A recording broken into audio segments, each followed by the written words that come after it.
ሰላም ጤና ይስጥልን የተከበራችሁ ተመልካቾቻችን እንዴት ናችሁ? ሳምንታዊ ማኒፌስቶ መርሃ ግብራችን ጀምሯል። በዚህ ፕሮግራም የተለያዩ የፖለቲካ ፓርቲዎች በተለይም ለምርጫ 2018 ያላቸውን የፖለቲካ ፕሮግራምና ማኒፌስቶአቸውን ያቀርባሉ። ከጋዜጠኞች የተለያዩ ጥያቄዎች እየቀረበላቸውም ይሞገታሉ። ጀምረናል። አፈወርቅ ያዩ የዚህን ሳምንት የዝግጅት በማዘጋጀት አብሬያችሁ ቆያለሁ። እንግዲህ ደግሞ የኢትዮጵያ ሶሻል ዲሞክራቲክ ፓርቲ ሊቀመንበር ራሄል ባፌ ናቸው። ዶክተር ናቸው። ስለመጡ በጣም አመሰግናለሁ ዶክተር ራሄል። በጣም አመሰግናለሁ። ምርጫ 2018 እየደረሰ ነው። የተለያዩ እንቅስቃሴዎችን ስታደርጉ ቆይታችኋል። እንዲያው ምን ያህል እጩዎችን ታቀርባላችሁ? የነበረው ሂደትስ ምን ይመስላል? በሚለው ጥያቄ ልጀምር። እሺ፣ አመሰግናለሁ። እኛ እንደ ሶዴፓ ስድስተኛው ምርጫ ካለፈ በኋላ የስድስተኛውን ምርጫ ሂደት ገምግመን ለሰባተኛው ደግሞ ምን ዝግጅት ያስፈልገናል፣ ምን ይቀረፍ፣ ምን ይጨመር የሚሉ ስራዎችን እንሰራለን። የአደረጃጀት ስራዎች ላይ እንሰራለን እና 5 ዓመት ቁጭ ብለን አንጠብቅም። በዛ መልኩ እስከ ምርጫው ጊዜ እንመጣለን። የምርጫው ስራ ያው 5 ዓመት ፕሮሰስ ሆኖ የሚያልፍ ነገር ነው።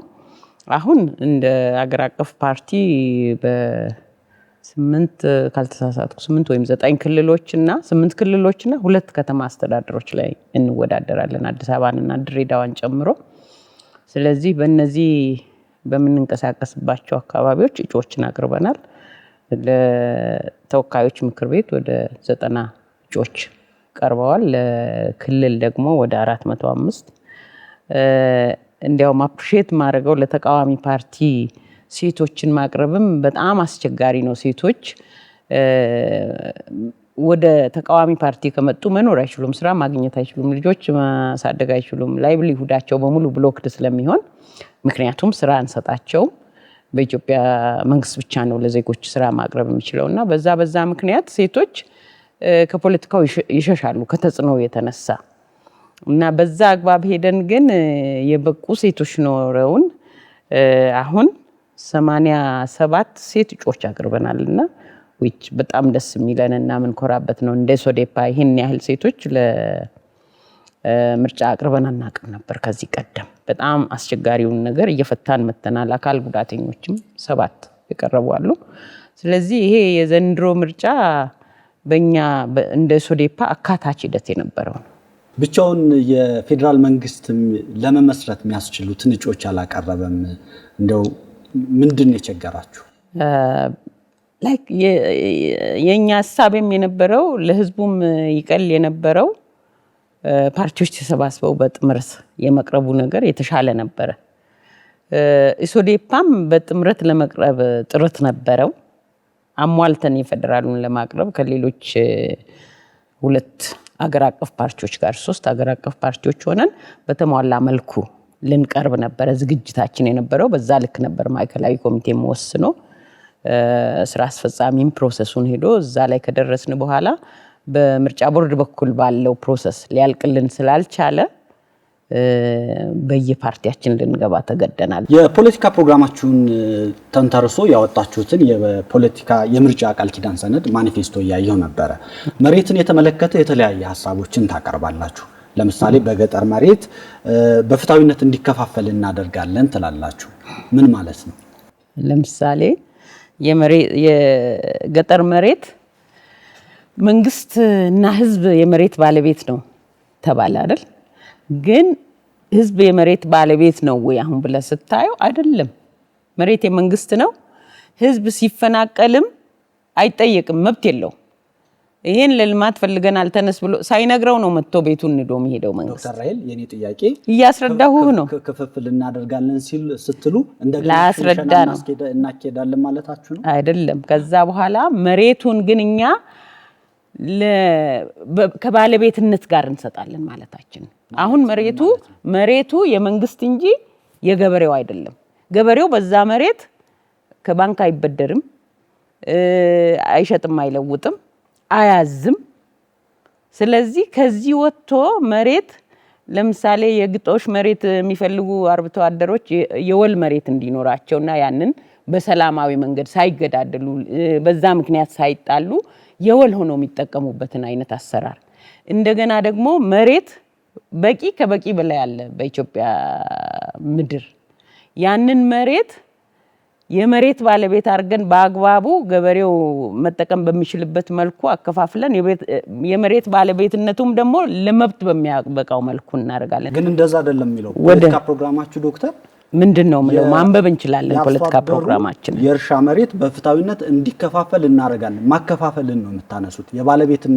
የባለቤትነት ጉዳይ ሌላ ራሱን የቻለ ጉዳይ ትክክል ነው። ለገበሬው እናከፋፍላለን ማለት እኮ ገበሬው በስሙ ይኖረዋል ነው መሬት። ከየት አምጥታችሁ ነው የምታከፋፍሉት? የተቀመጠበትን እኮ መንግስት የራሱ አርጎ ይዞ ነው። እኛ ግን የገበሬው እናረጋለን ይያልን እኮ ነው። አከፋፍለን ያ ማለት ለሌላቸው ተሰጣላችሁ ማለት ነው ዶክተር? የሌላቸው ዜጎች እኮ አይኖሩም። ገበሬ ከሆኑ መኖር አለባቸው። ብዙ መሬት አለን እንሰጣለን ይያልን። ለምሳሌ የአርሶ አደር ልጆች ጠባብ አካባቢ ወይም የሰዎች ጥግግት በጣም ከፍተኛ በሆነ አካባቢ የእርሻ መሬት ውስንነቶች አሉ።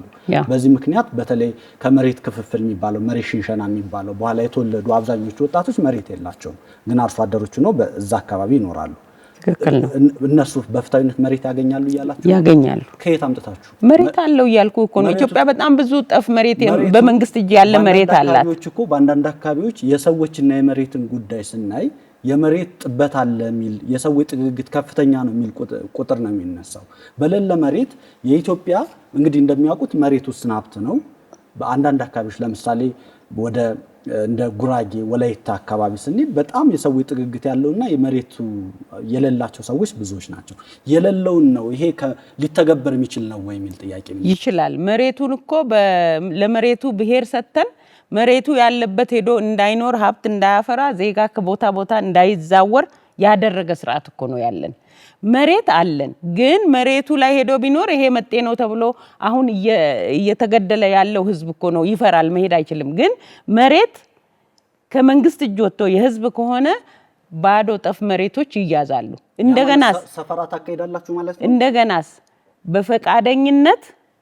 በፈቃደኝነት የገበሬው ልጆች ቢቻል የገበሬውን ልጆች ትምህርት ሰጥተህ ከግብርናው ወደ ዘመናዊ ይሄ ከበሬ ማረስ እኮ ወደ ዘመናዊውም ታመጣለህ። ስለዚህ ብዙ መታረስ ያለባቸው ጠፍ መሬቶች ያሉበት ጋር ማስፈር ትችላለህ። ለምሳሌ የሰፈራ ፕሮግራም ማስፈር ትችላለህ እያሉኝ ስለሆነ ለምሳሌ ጉራጌ፣ ወላይታ፣ ሌሎች ማዕከላዊ ኢትዮጵያ አካባቢ ያሉት እንደ ሀዲያ አካባቢዎች የሚነሳው የመሬት እጥረት አለ፣ የመሬት ጥግግቱ ከፍተኛ ነው የሚል አሃዞች የሚያሳዩት ፋክቶች የሚያሳዩት እሱን ስለሆነ መሬት እንሰጣቸዋለን ሲሉ እናሰፍራለን እያሉኝ ነው አይደል አሁን ያሉት?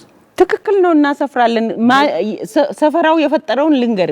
መጀመሪያ ይሄ ከመሆኑ በፊት መሬት የህዝብ መሆኑን እናረጋግጣለን። የህዝብ መሆኑን ከተረጋገጠ እንዳሁኑ የወረቀት የመንግስትና የህዝብ ተብሎ በመንግስት የሚዘረፍ ሳይሆን የህዝብ መሆኑን ከተረጋገጠ በኋላ ህዝብ መስፈር ይችላል። አሁን በጠየቀስኳቸው አካባቢዎች የማዕከላዊ ኢትዮጵያና ደቡብ ኢትዮጵያ አንዳንድ አካባቢዎች ያለው የመሬት ጥበት የት ወስዳችሁ ነው የምታሰፍሯቸው? በጣም ብዙ መሬት አለን እኮ ክልሎች ላይ ልናይ እንችላለን። ምሳሌ ማለት አሁን እኛም ክልሎችን መንግስት መሬትን የክልል አርጎ ዘር በሰጠበት አሁን ኦሮሚያ ላይ እንሰጣለን፣ አማራ ላይ እንሰጣለን፣ ሲዳማ ላይ እንሰጣለን ማለት አንችልም። ለምን ካልከኝ የለንም እዛ ጋር መሬት መንግስት ይዟል። ከዛ በኋላ መንግስት ብሔር አድርጎታል። እዛ ጋር የኔን መሬት ልትቀሙ መጣችሁ ወይ ብሎ እንዲነሳ ህዝቡን አሁን በዚህ መቀስቀስ ነው የሚሆነው። ይሄ ፕሮቮክ የሚያደርግ ጥያቄ ነው። አሁን መጀመሪያ መንግስት ያደረገውን ማነቆ አውጥተን የህዝብ መሬቱን ማድረግ መቻል አለብን። የዜጋ ማድረግ መቻል አለብን። የዜጋ ከሆነ እናሰፍራለን። ይሄን ጥያቄ ነው ሳነሳው። አንደኛ አሁን ማኒፌስቶአችሁ ላይ የጻፋችሁት ነገር የኢትዮጵያን ነባራዊ ሁኔታ መሰረት አድርጎ የቀረበ ነው ወይ? በሌላ በኩል እነዚህ ማኒፌስቶ ላይ የጻፋችኋቸው ሐሳቦች መንግስት ብትሆኑ ልታደርጓቸው የምታሰቡ ናቸው። ስለዚህ ትክክል ነው ሊተገበር የሚችል ነው ወይ? አሁን ከኢትዮጵያ አውድ አንፃር ሚል ጥያቄ ስላለኝ ነው። የኢትዮጵያ አውድ እኮ ትክክል ስላልሆነ ለማረም የጻፍነው ነው። አየህ አሁን መንግስት የሚሄድበት አውድ ትክክል አይደለም። መሬቱን የከተማውንም ወሮ የገጠሩንም ቀምቶ የከተማውም የመሬት ባለቤት መሆን አልቻለም። ቤት እንዲሰራ ይሰጠዋል።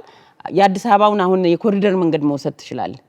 ዶፍዳ መጥቶ በዶዘር ማታ ተጠርጎ ቤቱ ተነስቶ ሂድ ነው የሚባለው። መሬቱ ያንተ አይደለም ተብሎ ማለት ነው። ፕላን ካርታ ተሰጥቶት እንደገና ደግሞ የገጠሩም ልክ እንደዚህ ነው። የዜጎች አይደለም መሬት። ስለዚህ የመጀመሪያው ስራችን መሬት የዜጋ መሆኑን ማረጋገጥ ነው። ከዛ በኋላ ዜጋ በኢትዮጵያ ምድር ላይ የትኛውም ላይ ሄዶ የመኖር የመሬት ባለቤት መሆን ባለ መብት መሆን ይችላል። ሌላው እዚሁ መሬት ጉዳይ ላይ ሳንወጣ በከተማ የመኖሪያ ቤት ለመስራት አቅም ላላቸው መሬት በነፃ እንሰጣለን እና ሁለት አማራጮች ታቀርባላችሁ። መሬት በነፃ እንሰጣለን የሚልና አቅምን ያገናዘበ ክፍያ እናደርጋለን ትላላችሁ። ምን ማለት ነው? እሱን እስኪ አብራሩልኝ። አሁን መሬት አዲስ አበባ ውስጥ ዜጎችን እኩል አያስተናግድም። በሊዝም ለማግኘት ፖለቲካሊ አፍሌትድ ሆነ እዛ ውስጥ ከገባህ ነው። እንደ ዜጋ በሊዝ እንኳን ተወዳድረህ ለመግዛት አትችልም። መሬት ከዚህ በፊትም የዜጎች ሳለ አሁን መንግስት መሬቱን ሸጦ ነው ገንዘቡን እየተጠቀመ ያለው። የህዝብ ጥቅም አይደለም እያየ ያለው። ስለዚህ ለመንግስት ገንዘብ ለመሰብሰብ መሬት ለዜጎች አንሸጥም። ዜጋ የመሬት ባለቤት ነው። ከየት አምጥታችሁ ነው በነፃ መስጠቷቸው? ለምትሰጡላ አሁን ለኛ ለዜጎች ከየት አምጥቶ ነው መንግስት የሚሸጠው? ስላለ እኮ ነው የምንሸጠው። መሬቱ እኮ አለ።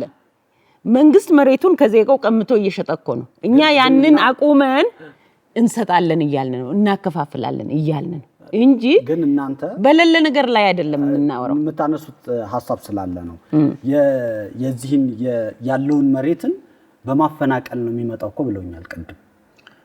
የትኛው መንግስት በአርሶ አደሮችን በማፈናቀል ያለ ካሳ በማፈናቀል መሬቱን ያመጣዋል አሉ ቅድም።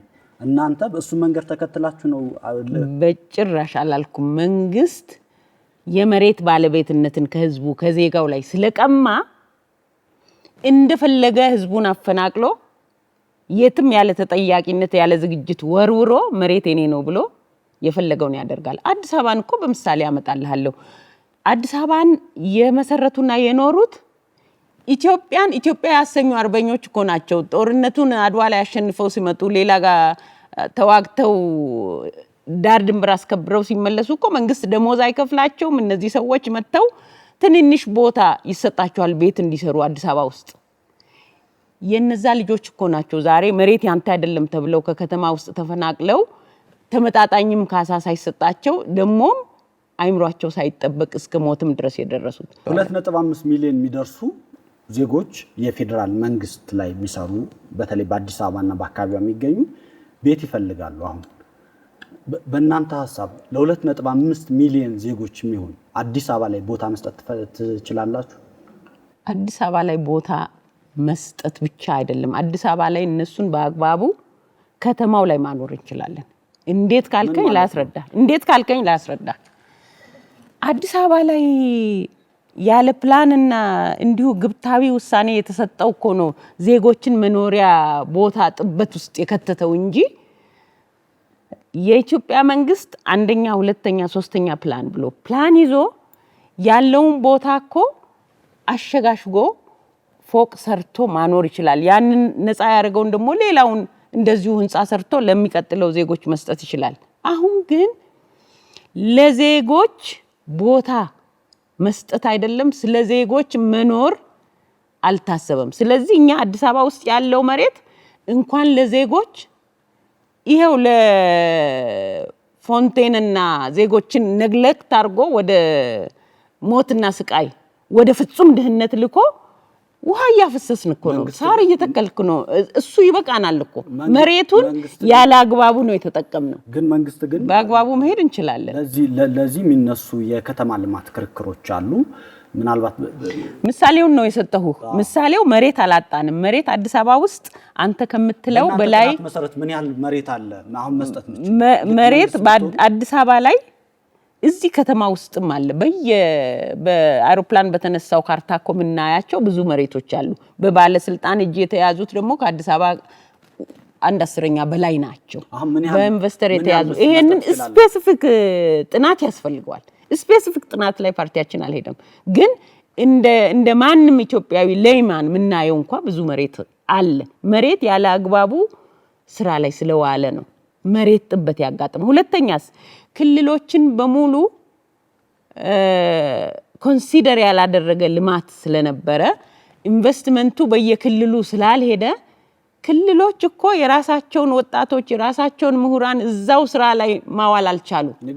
በዛ ምክንያት ወደዚህ ስለመጡ እርስ በርሳቸው ይሄንን እየነገርኩህ ነው። ወደ አዲስ አበባ ስለመጡ ይሄ ስፋት ነው ያለው የህዝብ ብዛት። ግን እኛ አዲስ አበባ ላይ ያለውንም መሬት በአግባቡ ለዜጎች እናደርጋለን። የክልሉንም እድገት በተመጣጣኝ ስለምናመጣ ይሄ አሁን ከምትጠራው ህዝብ በአብዛኛው ክልሉን ማልማት በዛ ጋር ሄዶ መኖር መቻል ከተፈጠረ ሁሉንም ነገር ይቀርፋል። እሱ ላይ ዝርዝር ጥናት የለንም ብለውኛል። ለመተግበር አያስቸግራችሁም ወይ የሚል ጥያቄ ስለሚነሳ ነው ዶክተር። አንድ ነገር የፖለቲካ ፓርቲ ተወዳድሮ ወደ ስልጣን ሲመጣ ሞሮፍ የሹመቱ ቦታ የአመራሩ ቦታ ነው እንጂ እኮ ኤክስፐርቶቻችን በሙሉ ቦታው ላይ ናቸው። ብልጽግና ሲሻር ኤክስፐርቱን በሙሉ ይዞ ሊሄድ ነበር እንዴ? ተሿሚዎቹ ብልጽግና ተመራጮቹ ናቸው የሚነሱት። ዘሆል የኢትዮጵያ ኤክስፐርት እንዲያውም በተሻለ መልኩ በየዘርፋቸው ነፃነት ተሰጥቷቸው አጥንተው ከውጭ ኤክስፖዠር ያገኙትን አምጥተው ስራ ላይ ይውላል። እኛ እኮ ሁሉም ሙያ የለንም። ልክ እንደ ጠቅላይ ሚኒስትራችን ሁሉም ሙያ ላይ ገብቼ ይሄም ሐኪምም እኔ ነኝ፣ ግብርናውም እኔ ነኝ፣ ወታደሩም እኔ ነኝ፣ እንደገና ደግሞ ፕላን ማድረገው ኤክስፐርት ኢኮኖሚስቱ እኔ ነኝ ብዬ መናገር እኮ አልችልም። እኔ ያለኝ ሙያ ሊደርሺፕ ሊሆን ይችላል። ግን ዘሆል ኤክስፐርትስ ኢትዮጵያውያን ከሀገር ውጭም ከሀገር ውስጥም ያሉት ሁሉም እኮ ሙያቸውን እንደ ግብአት ለሀገራቸው ማፍሰስ የሚፈልጉ ናቸው። በዛው ይቀጥላሉ። አመራሩ ነው የሚቀየረው። ስለዚህ እኛ እንደ ሶዴፓ የተጀመረውን ነገር አጥፍተን አብዮታዊ ለውጥ ምናመጣ ሳንሆን ግራጁዋል ለውጥ ምናመጣ ነን። የተሰራው ስራ እንዳለ ሆኖ በጎውን እናስቀጥላለን፣ ማይሆነውን እናነሳለን። ነገር ግን ቦታው ላይ ያለው ነገር አፍራሾች አይደለንም። እዚሁ ከመሬት ጉዳይ ሳንወጣ እዚሁ የምርጫ ቃል ኪዳናችሁ ላይ የግሉ ዘርፍ በሰፋፊ እርሻዎች ላይ እንዲሳተፍ እናደርጋለን አሉ። እንደው አሁን ዶክተር የኔ ጥያቄ በከተማ መሬት በነፃ እንሰጣለን፣ በተጨማሪ ለአቅማቸውን ያገናዘበ ደግሞ ሌሎች አቅም ያላቸው እንሸጣለን ብለዋል። ከዚህ በተጨማሪ የግሉ ዘርፍ በሰፋፊ እርሻ እንዲሳተፍ እናደርጋለን፣ ይሄም የመሬት ፍላጎት ነው፣ ለአርሶ አደሩ መሬት በፍትሃዊነት እናከፋፍላለን የሚል ሀሳብ ተነስቷል። እኒህን ሁሉ ስንደምራቸው እውነት ይሄ ለመተግበር እንግዲህ ምርጫውን ብታሸንፉ 5 ዓመት የስልጣን ዘመን ነው የሚኖራችሁ፣ ለመተግበር ይቻላል። መሰረት እንጥላለን። አየህ ኢህአዴግ ጥሩ መሰረት ጥሎ ቢሆን ኖሮ ብልጽግና ከሱ ላይ ቢነሳ ብልጽግና የኢህአዴግ ተቀጽላ ባይሆንና ፐርሰናሊቲ ሳይቀይር እንዳለ ስለመጣ አይዲያውም አልተቀየረም እንጂ የኢህአዴግን መልካም የሆነውን ነገር ይዞ የጎደለውን አሟልቶ ይሄድ ነበር። አሁን ኤክስቴንሽን ስለሆነ በምን መልኩ ያንን ያስተካክል? የኛ ሐሳቤ የተሰሩ መልካም ነገሮች ይኖራሉ፣ እነሱን እንይዛለን፣ የጎደሉትን እናሟላለን። እንደገና ደግሞ ከእኔ አውቅልሃለሁ ወተን ህዝባችንን እናዳምጣለን፣ እናያለን ወርደን። አሁን የመንግስት ጥቅም ብቻ ነው የታየው። የህዝብ ጥቅም ቦታ የለው። የህዝብ እንደው ህልውናው ቦታ የለው። አየ መሬት መሸጡ ገቢው ወደ ማን ነው የሄደው? መንግስት ላይክ የራሱን ካፒታል ብቻ የማሳደግ ነገር ነው። ከህዝቡ የመለሰውን እንኳን ወደ ህዝቡ አያፈስም። አየ ያንን ነገር ለማስተካከል ጉዳይ በኋላ እንመለስበታለን። የፌደራል መንግስት አወቃቀርን በተመለከተ ለአስተዳደርና ልማት አመቺነትን የመልካም ምድር አቀማመጥን የህዝብን ታሪክ የባህልና ቋንቋ ትስስር መሰረት ያደረገ ይሆናል ብላችኋል። ትክክል ነው። ምን ማለታችሁ ነው? ያ ማለት ለክልሎች በብሔር መሄድ አልጠቀመንም። አየን እኮ 20 ዓመት ከዛ እንደገና 27 ዓመት አይተን አልፈን አሁንም በብልጽግናም አየነው። አየ ኦሮሚያን ብትወስድ እንኳን ሴንትራሊ መጥቶ ለመዳኘት አዲስ አበባ መምጣት አለበት። አስበዋል። ከሐረር መምጣት አለበት፣ ከወለጋ መምጣት አለበት፣ ከሉባቦር ከጅማ መምጣት አለበት። ሴንትራላይዝድ ሆኖ ለህዝብ የቀረበ አገልግሎት እየሰጠ አይደለም። ያ ስንት ወጪ ነው ማሰብ ያስፈልጋል። አሁን ለምሳሌ ትንንሾቹን አሁን እንኳን በየቦታው የሚከፋፈሉትን ክልሎች እንኳን ብታይ ተደራሽ አይደሉም። አሁን ምሳሌ እየሰጠሁ ነው። ኢሶዴፓ ከዚህ ለማውጣት አንደኛ ለአስተዳደርና ለልማት የትኛውን አንድ ላይ ማድረግ ይመቻል? መልካም ምድሩስ እንዴት ያገናኛል? ደቡብ ምዕራብን ልውሰድ። መልካም ምድሩ ለምሳሌ ከዳውሮ የተነሳው መጥቶ ሚዛን ላይ መዳኘት አለበት። ተከፋፍሏል፣ ክላስተር ነውና ከሚዛን የተነሳው ዳውሮ መሄድ አለበት፣ ማጂ ድረስ መሄድ አለበት። በዚህ በኩል ደግሞ ወደ ቦንጋ መምጣት አለበት። የሚሄድባቸው ቦታዎች ትራንስፖርቴሽን የሌላቸው ናቸው በአብዛኛው። ስለዚህ ያንን ሶዴፓ ክልሎች ያረጋል። ክልሎቹ በዚህ ባስቀመጥነው አግባብ ተጠንተው የሚፈጠሩ ናቸው። እኛ ስላስቀመጥን ሳይሆን ከህዝቡ ጋር መክረን አሁን ህዝቡ ላይ መተን ይሄን ያህል ክልል ብለን አንወስንባቸው። አሁን ለምሳሌ ዶክተር እዚህ ላይ ያስቀመጣችኋቸው መልክዓ ምድር፣ የህዝብ ታሪክና ባህልና ቋንቋ የሚሉ ሐሳቦች አሉ። ለምሳሌ የኦሮሞን ህዝብ ስላነሱ ኦሮሞ ተመሳሳይ ቋንቋ የሚናገር ኦሮምኛ ይናገራል፣ ተመሳሳይ ታሪክ አለኝ ብሎ ያስባል፣ ተመሳሳይ ማህበረሰብ ሆኖ ተደራጅቷል፣ ኦሮሚያ የሚባል ክልልን ፈጥሯል። እናንተ ደግሞ ሰፍቷል እያላችሁ ነው። እዚህ ላይ የጻፋችሁት ባህል ቋንቋና ታሪክን መሰረት አድርጓችሁ ከሆነ ምን ይሁን ነው የምትሉት? ትክክል። እኔ ከጅማ ከከፋ ክፍለ ሀገር ነው መሰረቴ። ኦሮሚያ አለ፣ የም አለ፣ ከፋ አለ፣ እስከ ማጂ ድረስ ያለው ዳውሮ አለ። ይሄ ሁሉ ክፍለ ሀገሩ ጅማ ነበረ። ቋንቋ ፍጥረት አይደለም የምትለምደው ነው። በቋንቋ እንግባባ ነበር። እንደዛ ከሆነ እንግባባ ነበር። ገባ? በብሔር አይደለም በቋንቋ እንግባባ ነበር። ደግሞ ቤዚካሊ የመሬቱ አቀማመጥ ያገናኘን ነበር። ድንበርተኞች ነበር። እኩል እዛም እዚህም እንኖር ነበር። ስለዚህ ያ የህዝቡ ታሪክ አለ። ለምሳሌ የዳውሮ ህዝብ አጋሮ ውስጥ ይኖራል። አሁን በጠቅላይ ሚኒስትር መሬት እዛ በሻሻ ውስጥ ይኖራል፣ ጅማ ውስጥ ይኖራል፣ የም ውስጥ ይኖራል። እነሱም በተመሳሳይ ዳውሮ ውስጥ ይኖራሉ፣ ጅማ ውስጥ ይኖራሉ፣ ይግባባሉ። በቋንቋም በባህልም ይወራረሳል። ስለዚህ ይሄ ተፈጥረ መተህ መጀመሪያ ሰው ከሆንክ በኋላ ዴቨሎፕ የምታደርገው አንድነት በዘር ሄዶ አያውቅም በኢትዮጵያ። የሚገርም በኦሮሞ በዳውሮ በትግሬ ተለያይቶ አያውቅም። አብረን ነው የምንኖረውና ያ ትስስር እንዲቀጥል እናደርጋለን። ከዛ በኋላ የህዝብ ስምምነት መኖር አለበት። አሁን አንተ ስንት ክልል ያልከው ስንት ታረጋላችሁ ያልከው አይወሰንም። ከህዝባችን ጋር እንወስናለን። ግን የእናንተ ምክር ሐሳብ ምንድነው? የኛ ምክር ሐሳብ እኮ ተቀመጠ። በቃ ይሄው ነው። ለህዝቡ ለምሳሌ ስታቀርቡ ይሄንን የፖሊሲ ወደ ፖሊሲ ይቀየራል። ከዛ ይሄንን መንግስት ናችሁ ስታሸንፉ ይሄንን ሐሳብ ነው የምታቀርቡት። ለህዝቡ የምታቀርቡት ምክር ሐሳብ ምንድነው? ለህዝቡ የምናቀርበው ምክር ሐሳብ እስካሁን በብሔር ሄደንን ህዝቡ እኮ አሁን ከምክር ሐሳብ በላይ በህይወት ተሞክሮ ተምሯል። ይሄንን በብሔር ከተከፋፈልንና ከዚህ አይደለም ከዛ አይደለም ብለን ከጋብቻ እስከ መለያየት የደረስንበት የ30 ዓመት ታሪክና ያለፈበትን ህዝቡ ማገናዘብ የሚችል ነው። ላይክ ህዝብ ምንም እንደማያቅ ተመራጮች እንደምናወርድ አታድርግ። ስለዚህ ከጥያቄ እንዳይወጡብኝ አልወጣም እያስረዳሁ እኮ ነው። የኛ ምክር ሐሳብ ያንን ነባሩን ሁኔታ በእጃቸው ያለውን እየኖሩበት ያለውን እንዲፈትኑ እናቀርባለን። ከዛ ተነስተው የኛ ሐሳቤ ደግሞ አብሮ መኖርን የመረጠ መሆኑን፣ አንድነትን የመረጠ መሆኑን፣ መልካም ምድሩ ተደራሽ መሆኑን፣ ለአስተዳደር የሚመች ለማልማት የሚመች መሆኑን አስበን ይሄን አቅርበናል። የናንተ ተቀርባችኋል። ምናቀርበውማ አሁን ነገርኩህ እኮ ምናቀርበው በታሪክ መገናኙ ቅድም ከፋ ክፍለ ሀገር እንደነገርኩ አሁን እኔ ብሄድ ጅማ ከዳውሮ በምን እንስማማለን፣ ቦንጋ በምን እንስማማለን እንዴት ነው ብዬ ለህዝቡ ባቀርብ ይስቁብኛል፣ ያቁታል፣ ኖረዋል። ስለዚህ ያንን ህይወት ሀገር ተመልሱታላችሁ። እንደዚህ እናስባለን። አደረጃጀቱን በአስተዳደር እናደርጋለን። ክፍለ ሀገር ማድረጉም የኢትዮጵያ አንዱ ክፍል ማለት ነው አይደል እንዴ? በዛ ልንሄድ እንችላለን።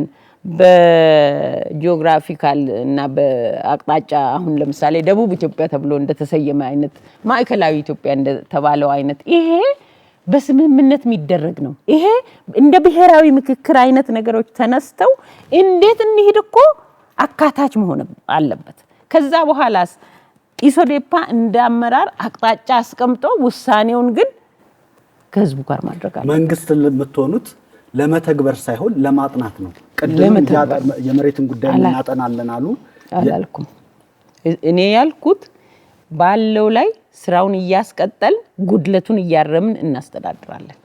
ጉድለቱ አሁን እኮ ከባዶ ልክ እናንተ እኮ መተን ኢትዮጵያ መታ በ3000 ዓመት በ300,000 ዓመት በላይ መታ የደረሰችበት ጫንቃዋ ላይ እኮ ነው ቆመን አሁን ከመሬት እያወረዳችሁ እኛን ጥያቄ የምትጠይቁትና የሚመስላችሁ ከስክራች አይደለም። የኢትዮጵያ ህዝብ ስንት ምሁር ተሰውተው ስንት የኢትዮጵያ ልጆች በከፈሉት ዋጋ በሰሩት ድካም ነው እኮ ልማቱ እዚህ ጋር የደረሰውና አሁን አዝፍ ምንም የሌለ ሀገር አንድ ፓርቲ መጥቶ እንደሚፈጥር አታስቡ። እሱን ጥያቄ ግን የምንጠይቀው እናንተ ይዛችሁት መስመጡት ሪዮት ከሌሎቹ የተለየ አዲስ ስለሆነ አስቀጣይ ነው። ሶሻል ዲሞክራሲ እየነገርኩ ነው። አብዮታዊ እርምጃ አይደለም። አስቀጣይ ይሄኛው የኛ በፕሮሰስ እየቀየረ የሚሄድ ነው እንጂ ያለውን አውድሞ ከትከሻ ላይ የሚነሳ ነው፣ ከመሬት የሚነሳ አይደለም። ያለውን አውድሞ ሳይሆን ፕሮግሬሲቭ የሆነ ለውጥ ነው። ያንን ለውጥ ለማምጣት ደግሞ ካለው ላይ ስትነሳ ያለው የመንግስት ስርዓት አለ አይደለ? ጀስት የተሿሚዎች ቦታና የሚሿሿሙት እርስ በርስ በዛው ሚስ ያደረገው ላይን አለ። እሱን ታየዋለ። እንደገና ደግሞ የህዝቡን ሙሉ በሙሉ ነግለክት ተደርጎ የተረሳውን ላይን ታያለ። ይሄም ህዝብ የዚህ ስልጣን ባለቤት የሆነው የሱንም ድምጽ ታያለ። ከዛ በኋላ እነዚህ ነገሮች እንዴት ነው ተዋህደው ፕሮግሬሲቭ ለውጥ የሚያመጡት በሚለው ላይ እንሰራለን እንጂ ወደ ስክራች ለመመለስ አትሞክሩ። አይመለስም እሱ። ከዚህ በኋላ እዚህ ላይ የምጠይቀው ጥያቄ ያው ሶሻል ዲሞክራሲ ነው እንተገብራለን ብላችሁ የምታስቡት ፕሮግሬሲቭ ልማት ማለት ነው። አዎ ሶሻል ዲሞክራሲን የተመለከተው ጥያቄ ግን የተገበሩት ባለጸጋ ሀገራት ስካንዲኔቪያን ያሉ እንደ ዴንማርክ እና ሌሎች በጣም የበለጸጉ ናቸው። እኛ ሀገር ያለው ሁኔታ ደግሞ ያው የሚታወቅ ነው።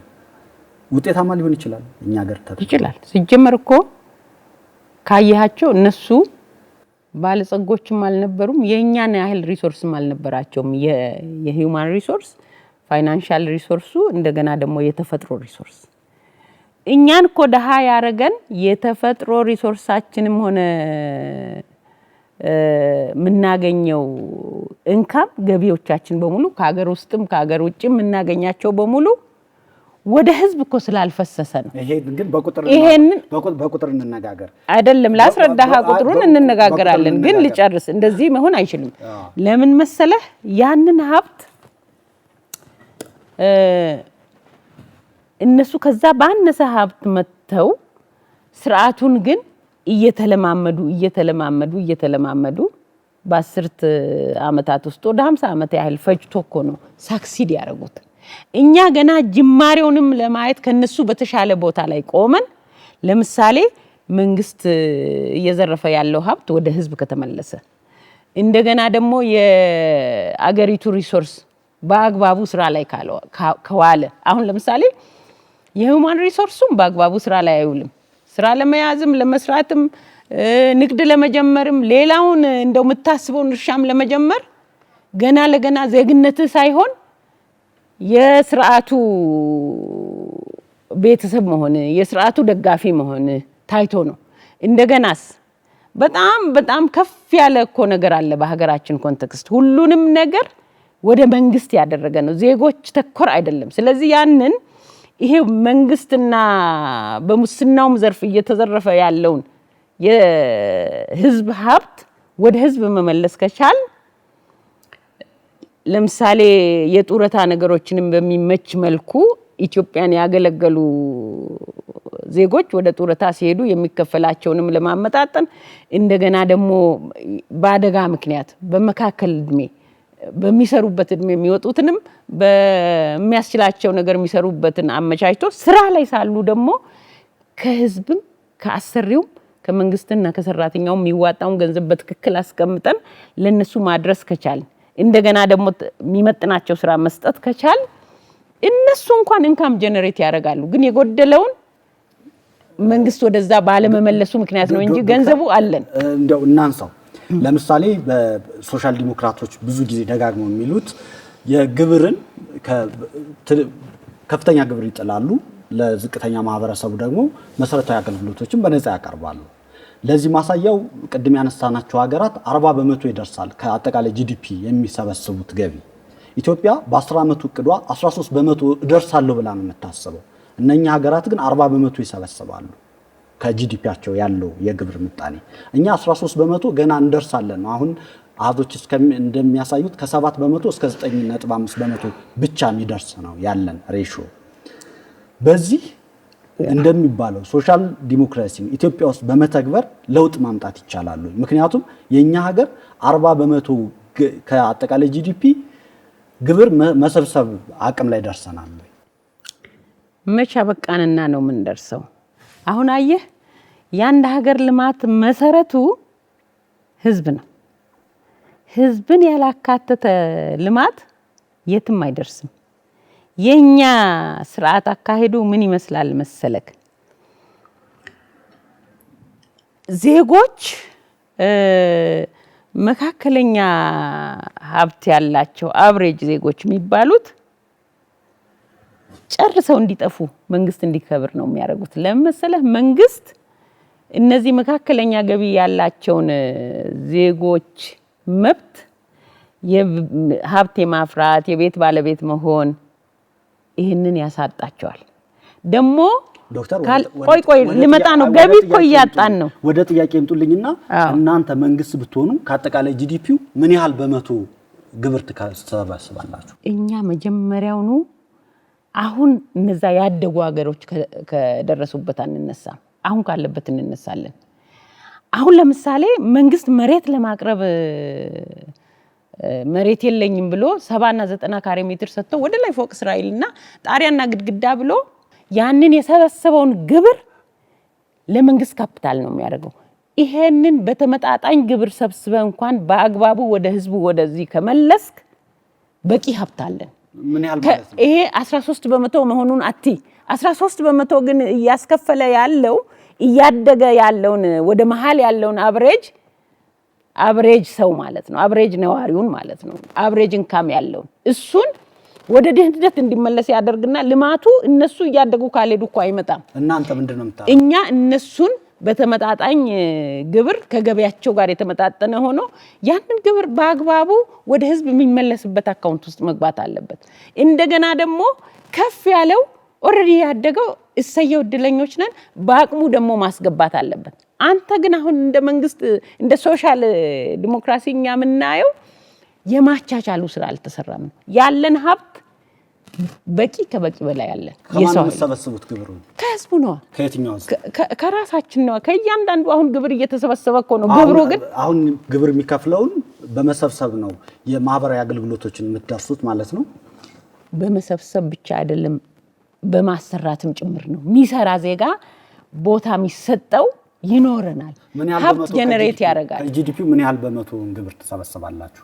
ግብሩን በጂዲፒው ብቻ አንተ ልትጠይቀኝ አትሞክር። በዜጎች ባለን ገቢ ሶሻል ዲሞክራሲ እኮ በህዝቡ ገቢ የተመጠነ ነው የሚለው። እንደገና ደግሞ ኢቭን ሶሻል ዲሞክራሲ እኮ የህዝቡን ኢንካምና እንደገና ደግሞ ወጪውን ማየት የሚችል ፕሮሰስ ነው። ይሄኛው ግን የኛ አመለካከት እነዛ የማፍራት ሀብት የማፍራት የመስራት የማልማት እድል የተከለከሉ ብዙ ዜጎች አሉ። እነሱም ኢንካም ያመጣሉ ለሀገሪቱ። እነሱም ብዙዎችን በስራቸው እያስቻሉ ይመጣሉ። እየተቀረፈ ይሄዳል። እነሱን የማብቃት ስራ እንሰራለን። ዶክተር ኢንካሙን ጀነሬት የምናደርገው ከህዝባችን ነው እኮ። ጥያቄው ምንድነው? ማህበራዊ ፍትህ ከፍተኛ ኩባንያዎች ከፍተኛ ከበርቴ የሚባሉት ላይ ከፍተኛ ታክስ ይጥላል። ከዛ ለዝቅተኛ ገቢ ላላቸው የተለያዩ አገልግሎቶችን ያደርሳሉ። እንደሚያውቁት በእኛ ሀገር የአንድ ሰው የነፍስ ወከፍ ዓመታዊ ገቢ $1000 የሚደርስ ነው የሚሉ ጥናቶች አሉ። በዚህ ላይ ነው ተጨማሪ ግብር እንጥልበታለን ነው እያሉኝ ያሉት ወይስ የትኛውን ከበርቴ ግብር ነው የምታስከፍሉት? እኛ ይሄ ስርዓት አላሰራ ያለውን እናሰራለን። ዜጋ ስራ እንዲኖረው እናደርጋለን። ዜጎች እኮ እንዳያመርቱ ተገልክለው ጫት ቤት እንዲቀመጡ ተደርገው ግራጁዌትስ ተባረው ስራ እንዳይሰሩ ተደርጎ ከትምህርት ቤት ተባረው እነዚህ በሙሉ እኮ አምራች ብር የሚያመጡልን ናቸው። እኛ ዜጎችን አሰርተን ዜጎች ደግሞ ምድራቸውን ኢትዮጵያን አልምተው ህዝባቸውን ቀይረው ሰው ይሆናሉ ነው የምንለው። ሰው እንሆናለን ነው የምንለው። ስለዚህ አለ ሀብቱን እኮ እንዳንሰበስብ በአግባቡ የተመጣጠነም እንዳንሰበስብ ከ70% በላይ የሆነውን ኢትዮጵያዊ ስራ እንዳይሰራ አድርገህ ወጣቱን ጫት ቤት ከዛ በኋላ አንተ ጥቂቱ የስርዓቱ ባለሀብት ያደገውን ብር ትለምናለህ እንዴ? ብር እንዲፈጥር እናደርጋለን። ምን በማድረግ ነው? በ5 ዓመቱ ለምን ያህል ዜጎች ስራ ትፈጥራላችሁ? ለዜጎች በኔ እይታ መስራት ለሚችለው ሁሉ ስራ እንፈጥራለን። በየአካባቢው እንዴ መስራት የሚችለው በሙሉ ከየቀበሌው ጀምሮ እኮ የመስራት ኦፖርቹኒቲ ተከልክሎ ነው። ስለዚህ ያንን ዜጋ እንዲሰራ እናደርጋለን። ያ ዜጋ ደግሞ መስራት ስላልፈለገ አይደለም እዛ ጋር ሺሻ ቤት የተቀመጠው፣ እዛ ጋር ደግሞ መንገድ ዳር ሆኖ የሚለምነው። እነሱ ተሰብስበው ስራ ላይ መዋል አለባቸው። ላይክ የሴተኛ አዳሪዎች ስራ ላይ መዋል አለባቸው። የኔ ቢጤዎች የሚለምኑ መለመን የለባቸውም። መስራት የሚችሉትን ነገር መስራት አለባቸው። ይሄ እኮ ፋሲሊቲ ስለጠፋ ነው። ሐሳቡ ከነሱ ሁሉ እናገኛለን። የምርጫ ጊዜ የቅድመ ምርጫ ጊዜ ቃል ኪዳናችሁ ላይ ነው እየተነጋገርን ያለ ነው። ሐሳቡ መስራት የለባቸውም የሚል አይደለም። ይሄኔ ግን ሊተገበር ይችላል። አንደኛ በዚህ ይሄን አሁን ይችላል እያልኩ እኮ ማሳያ እያነሳን ያለ ነው። ህዝባችን አብሮን ይተገብራል። ህዝባችን እኮ በቃ ከተስፋ መቁረጥ ወጥቶ ያመረተውን ኢቭን ወደ አንተ ሳይደርስ እኮ በኃይለ ሥላሴ ጊዜም ካሰብክ እኮ ሀብታሙ ገበሬው ያላፈራውን ብዙ ሀብት የሌለውን እኮ አቅፎ ነው የሚኖር የነበረው። አሁን ግን ያ ሁሉ ሲስተም የለም። ይሄ የሶሻል ዲሞክራሲ ስርዓት እኮ በባህል ነበረን። እኛ ያንን የባህሉን መንግስታዊ ለማድረግ ነው የምናስበው። በባህል እኮ በየክፍለ ሀገር እኔ የተወለድኩበት አንድም ለማኝ መንገድ ላይ የለም።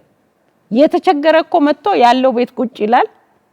ሲያዩ እገሌ ተቸግሮ ነው መሰለኝ የመጣው መጥቶ ቆይቷል ስጡት ይባላል።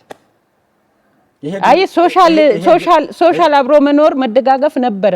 ያንን እኛ በተደራጀ መልኩ መንግስታዊ እናረጋለን ነው የምንለው። የነበረውን ስርዓት እናበለጽጋለን። በማህበራዊ ሚዲያ የሐረር አካባቢ ሶሻል ዲሞክራት ፓርቲ ይመስለኛል እየቀሰቀሱ ያሉ አንድ ግለሰብ አሉ።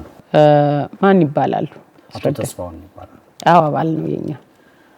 ከሚናገሯቸው አንዳንድ ነገሮች እርስዎ ከተናገሩት የተጣረሱ ሐሳቦችን ይናገራሉ። ለምሳሌ ምን? ከግብር ነፃ እናረጋለን።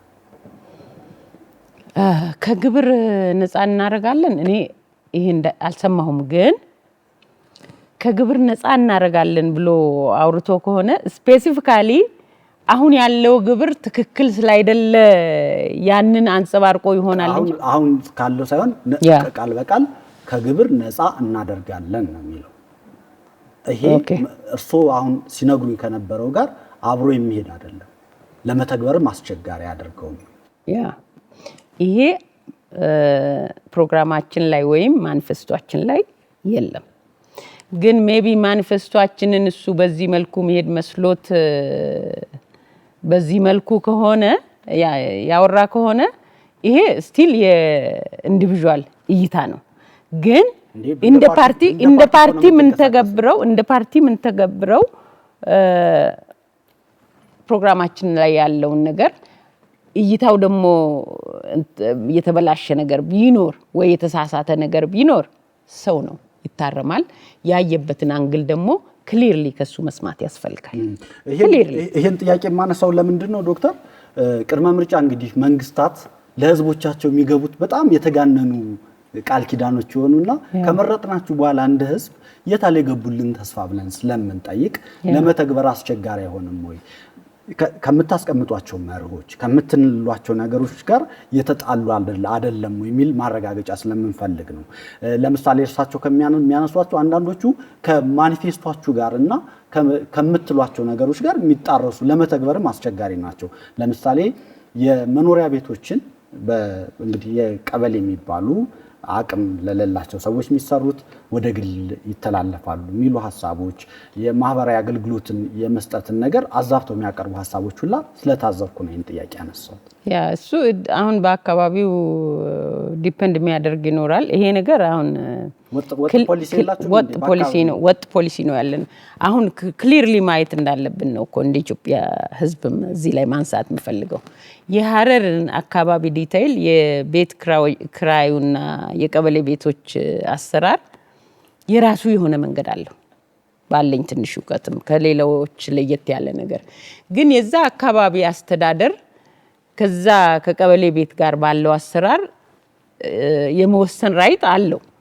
ግን ያ ምን ይመስላል የሚለውን ነገር ዲቴይሉን ወደ ውስጥ ገብቶ ማየት ያስፈልጋል። አሁን እኔ ተስፋውን እዛ ላይ የተናገረው ነገር ከአስተዳደሩ ካለው የአፈጻጸም ሂደት ጋር የተያያዘ ይመስለኛል። በሐረር የቀበሌ ቤቶችን ወደ ግል ማዛወር፣ በአዲስ አበባ ግን አለማዛወር አይነት ፖሊሲ ትከተላላችሁ ማለት ነው? ኖ እሱ አንተ እኮ አንዳንዴ ህወሓት ሲገባ መሬት በሙሉ ቤት በሙሉ ምናምን እየመለሰ ምን እያለ አልመጣም እንዴ? እንደዛ አይነት ነገር እኮ ነው። ፖለቲካዊ አይደለም እናንተ የኛ አብዮት አይደለም። ግን እንደዛ አይነት አሰራሮች አሁን ለምሳሌ በየክልሉ አንድ አይነት አልነበረም ልልህ ፈልጌ ነው። የሐረርም የራሱ አካሄድ አለው። የነበረው የትግራይ የአማራም እስከ አዲስ አበባ ሲገባ የተቀየረውም የራሱ አይነት አካሄድ አለው። ስለዚህ ክልሎች በራሳቸው ማኔጅመንት ይሄዳሉ። አሁን ሐረር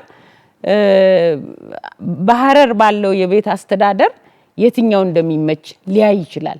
ላይክ የግል ቤቶች በጣም ጥቂት ናቸው። ሁሉም የቀበሌ ቤት ከሆነ ደግሞ የሚከፍሉት ክራይ በጣም የተወሰነ በአመት አንድ ጊዜ የሚሆን ነገር አለ። ግን በዛ ኃላፊነት ደግሞ ቤቱን በቤቱ ዋስትና ምንም ኃላፊነት የላቸውም እና እንደዚህ አይነት ነገሮች ላይ ክልሉ ውሳኔ መውሰድ ይችላል። እናንተ መንግስት ስትሆኑ በክልሎች መካከል ራሳቸውን እንዲያስተዳድሩ የገቢ እና የፋይናንስ ልዩነቶች ይኖራሉ ማለት ነው ዶክተር? የፌደራል መንግስትና የክልል መንግስት ራሳቸውን ችለው ጣልቃ ገብነት ሳይኖራቸው እንዲሰሩ እናምናለን።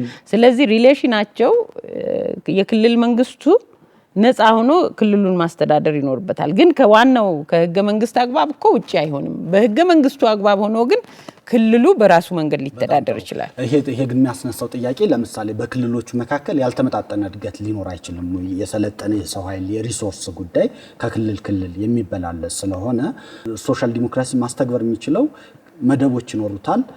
ድሆች እንዳይኖሩ ያደርጋል። ድሆቹን በልዩ ሁኔታ የሚደግፍበት ማህበራዊ አገልግሎቶች የሚሰጥ ነውና ለምሳሌ ኦሮሚያ ያለው ወይ ደቡብ ምዕራብ ያለው ሌሎቹ ያላቸው ሪሶርስ ያላቸው አቅም የተለያየ ስለሆነ ድሃና ሀብታም ክልል እየፈጠርን የመሄድ ዕድል ይኖረን እና ፌደራል መንግስቱ ምን ሊሰራ ነው የተቀመጠው? እነዚህን እኮ ኦቨርሉክ አድርጎ የማስተካከሉ ስራ የማገዙ ስራ የፌደራል መንግስቱ ነው። በጀቱንም ሲመድብ እንደገና ደግሞ ሜጋ ፕሮጀክቶችን ለምሳሌ አዲስ አበባ ላይ ብዙ ሜጋ ፕሮጀክት ሊኖረን ይችላል።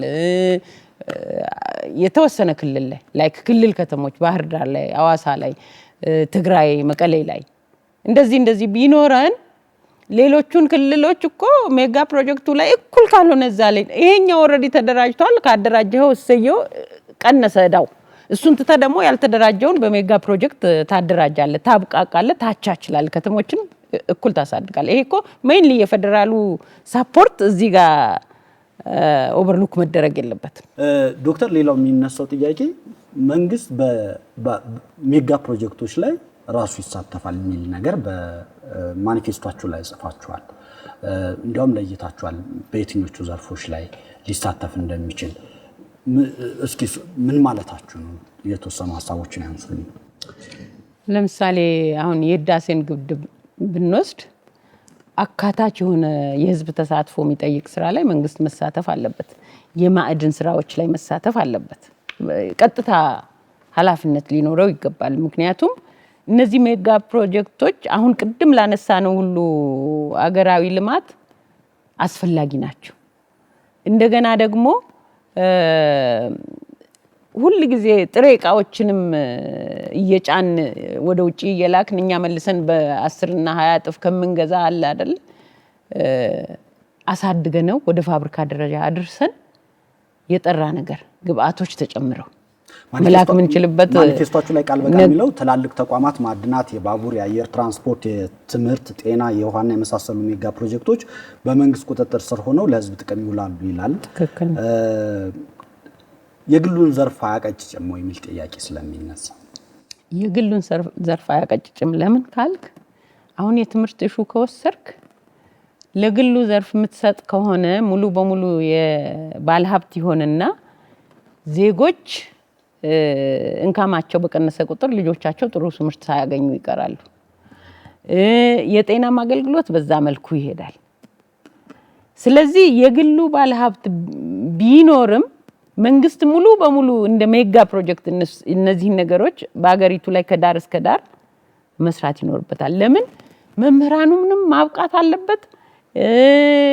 የትምህርት ካሪኩለሙም አገር አቀፋዊ በዓለምም ዘንድ መወዳደር ምንችልበት አይነት መሆን አለበት።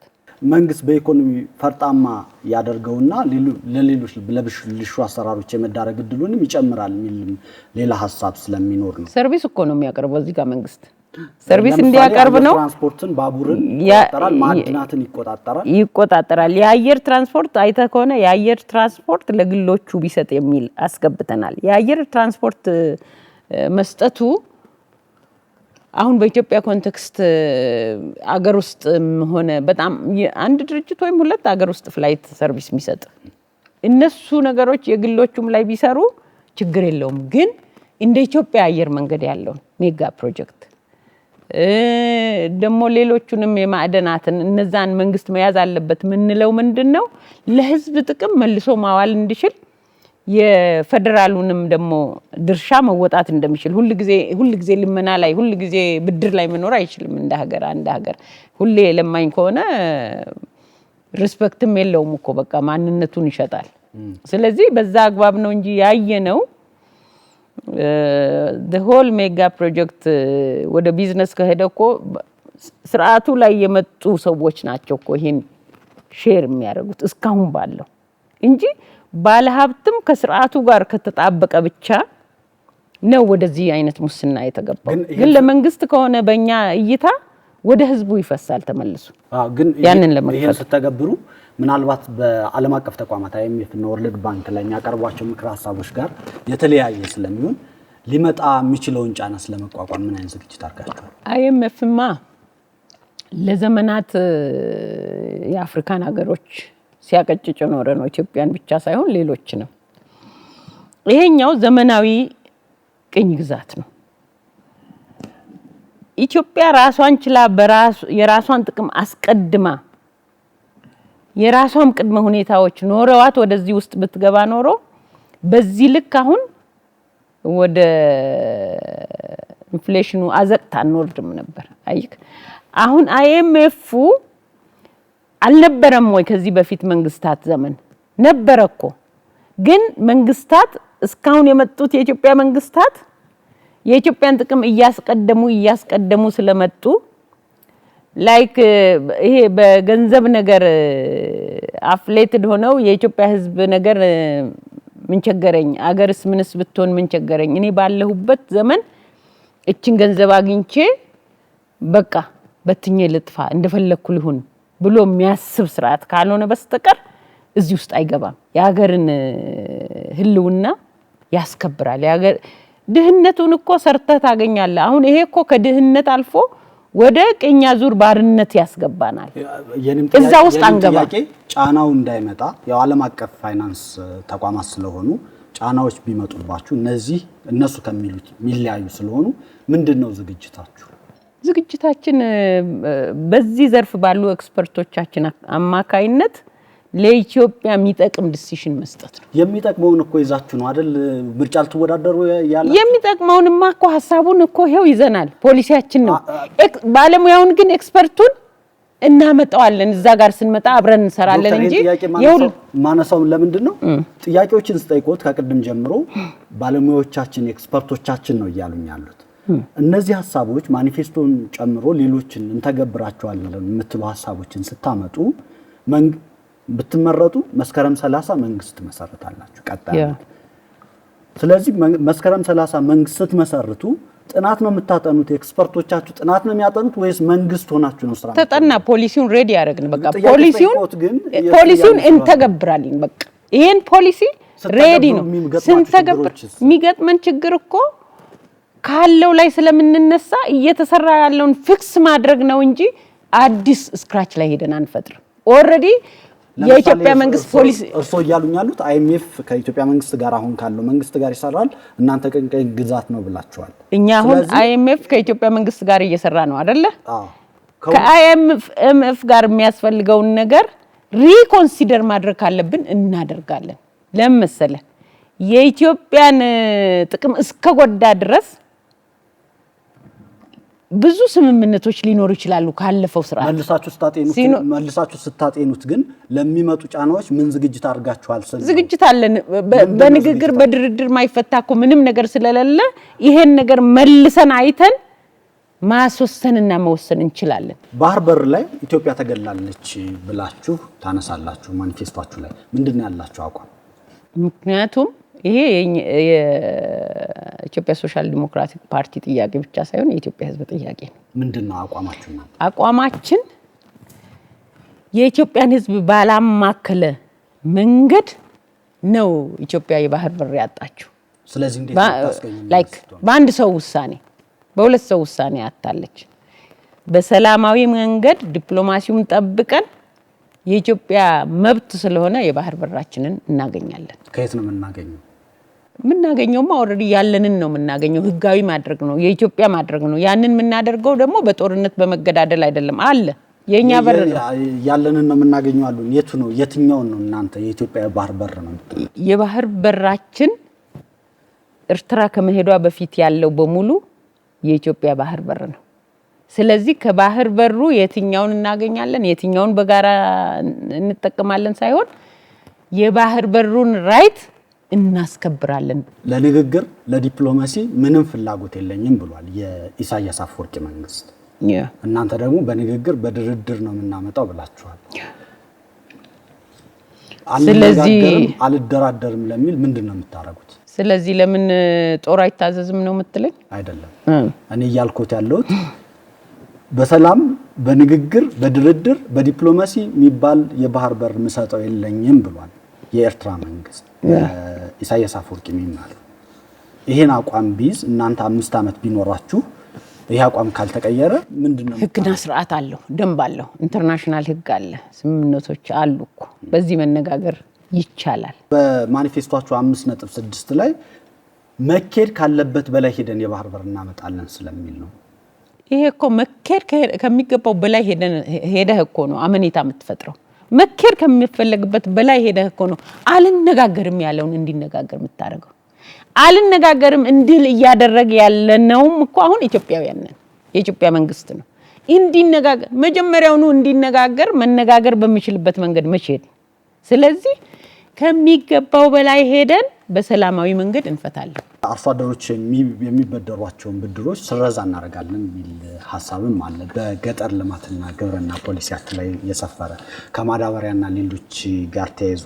ከየት ነው የምታመጡት ብሩን እኮ አሁን ይሄ እኮ የስረዛው የራሱ ፕሮሰስ አለው። ቶታሊ በጭፍን ሄደ የማዳበሪያውን ዕዳ በሙሉ ሰርጃለሁ የምትልበት አይነት አይደለም እኮ። የማዳበሪያው ዕዳ በኢትዮጵያ ኮንቴክስት በምን መልኩ ነው የተሰጠው? መንግስት ካቀረበው በስንት እጥፍ እኮ በባለስልጣናትና በካድሬ ገንዘብ ዕዳ ተጽፎበት ነው። ለወሰደውም ላልወሰደውም ማዳበሪያ ሁሉ እኮ ባለዕዳ ሆኖ ነው ገበሬው የተቀመጠው። ያልዘራበትን እኮ ያልተጠቀመበትን ማዳበሪያ ዕዳ እኮ ነው የሚከፍለው። በዘር ወቅት አይሰጠውም። በዘር ወቅት ግፋ ቢል የሚደርሰው ለስርዓቱ ነው። ስለዚህ ከዛ በኋላ ያ ነገር ተጣርቶ መክፈል ያለበት ይከፍላል፣ መክፈል የሌለበት ደግሞ እንዲሁ ባልተጠቀመበት መንገድ ባለዕዳ የሆነውና በትርፍ አማውንት የተጠየቀው ሁሉ ሊጣራና ከዛ ውስጥ ገበሬው ከዕዳው መውጣት አለበት። ገበሬው እኮ አሁን ኔክስት ሌላ ወስዶ መዝራት አይችልም። እሱም ቢሰጠው አይደል እንዴ? ከየት ነው የምታመጡት? ይሄ ላማለን በሰማይ እዳ መሰረዝ እኮ አረ ወለድ አግድ ያበደረም ይሰርዛል። የኢትዮጵያ መንግስት ከውጭ ተበድሮ ስንቴ ነው እዳው የተሰረዘለት? መንግስት እዳ የመሰረዝ ልምድ ራሱ ዴቨሎፕ ማድረግ አለበት። ዶክተር ራሄል አመሰግናለሁ። እኔም አመሰግናለሁ። ተመልካቾቻችን የተከታተላችሁት ማኒፌስቶ ነበር። ይህ ፕሮግራም ትኩረቱን ምርጫ 2018 ላይ ያደርጋል። በተለይም ፖለቲካ ፓርቲዎች እንተገብራቸዋለን የሚሏቸው ሀሳቦች ላይ ሙግቶች እናደርጋለን። የዛሬው በዚህ አበቃ። አፈወርቅ እያዩ ነበርኩ። ጤና ይስጥልኝ።